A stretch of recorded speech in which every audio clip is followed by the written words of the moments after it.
pure sona pure gold arna original. Hello guys, welcome back to my channel. दिनैनि गोदान भिडिअआवहाय आं नोंथांमोननो सिख्लाफोरनि थाखाय मोनसे भिडिअस लाना फैदों आरोना माने होनबा बिराद मोजां खबर माने होनोबा जोंनि पार्लारावहाय नैबे सासे स्टाफ आरोना जोंजोंनो ज' मावो ओमफ्राय बिराद खस्थ' मावै माने मासावहाय एसे थाइसे फैसा गालां बियो दिनैहा साक्सेसफुल जाबाय आरोना मानो होनोबा बियो दिनै बे मासावबो आरो फैगोन मासावबो बिदिनो एसे फैसा दोनै बियो गावनि लुगैनायखौ दिनै साक्सेसफुल लानो हाबाय आरोना स' जोङो बेखौ बुङो आरो गासै सिख्लाफोरखौबो बुङो आरोना लाइफआवहाय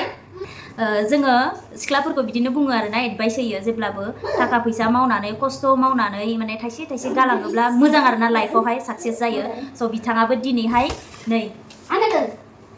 पियर गल्ड आरोना आं नोंथांमोननो आनबक्सिं खालामनानै खोन्थागासिनो स' बेयाव बिलबो दङ लोगोसे बेयाव बिलबो दङ फुल डिटेल्स दङ बेयावहाय सना बायनायनि पियर अरिजिनेल गल्ड आरोना स' बेयाव आं नोंथांमोननो आनबक्सिं खालामनानै देखायगासिनो ओरैबायदि मोजां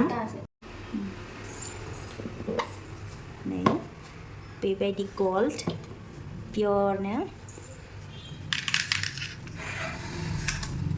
वाव so beautiful so नै जोबोद मोजां एक्चुअली बियो गाननायनि थाखायल' नङा आरोना लाइफआवहाय माने नोङो बाइचान्सआव सर्ट बिफद माब्लाबा समावहाय नोङो खैफोद जायोब्ला माने नोङो बेखौ रिटार्न फानफिननानै एबा सनारिफोरावहाय जुदि होयोब्लानो माने नोङो जिमान बेयावहाय बनायनायाव एबा फैसा दोननायाव जिमान फैसा खारदों बेखौ माने मोनफिनो आरोना नोंनि लाइफखौ बियो प्रटेक्ट खालामो आरोना सनायाबो एसेल' नङा सनानिफ्राय जोङो लन गोबां लानो हायो लोगोसे गावनि लाइफखौबो बासायनो हायो आरोना बेफोरबायदि सनाखौ सिख्लाफोरा बुथुमनानै लायोबा खस्थ' मावनानै एबा गाननोबो हायो नङा होमबा स' लोगोसे लाइफआवहाय बाइचान्सआव आर्जेन्ट नांगौ जायोब्ला थाखा फैसानि प्रब्लेम जायोबा बेफोरखौ फानब्रबनानै जोङो रैखा मोनो आरोना स' जोंनो एडभाइस होयो बेखौबो गोबां बुंबाय जोङो सिगांनिफ्रायनो फैसा दोनना ला मासाव एसे दोनना ला लाइफआवहाय मोजां जाहैगोन होननानै जोङो बेखौ गोबां बुंबाय थ' बिथाङा मानिबाय नालाय दायो नै फाइनालि गल्ड मोनबाय पियर सना गासै बेसेबां गासै बेखौ बायोब्ला 61,000 आरोना खिन्थु बेयाव दाहोनाय मानाय GST बेनिफ्राय मेकिं चार्ज बनायनाय चार्ज बेखौ लाया आरोना बेयाव मान्थलि दोनलाङोबा स' दायो बेहा मेकिं चार्ज GST लाजायासै बेनिफ्राय दायो 52,000आव बियो बेखौ मोनबाय आरोना मासावहाय एसे दोनलां बियो 10 मान्थआव मोनदोंना 10 मान्थआव मोनबाय आरोना दायो जोबोद गोजोनथाव बेनिखायनो सिख्लाफोरा मा होनो खस्थ' खालामोब्ला एसे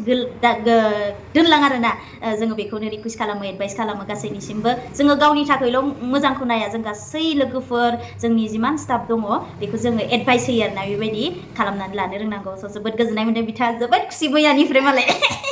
गाननो मोनसिगोन नै जोबोद मोजां जि नायनोबो मोजांखा नै पियर गल्ड नालाय थ' सिख्लाफोराथ' लुगैखायोना हिन्जावफोरा गाननो जोबोद मोजां मोनदों आरोना गोजोननाय मोनदों गोसोखौहाय थ' नोंथांमोनाबो फल' खालाम सिख्लाफोरा दे आगैमोन सिस्टारमोन आब'मोनाथ' मिथिखायो नालाय जोंनिफ्राय गेदेरफोरा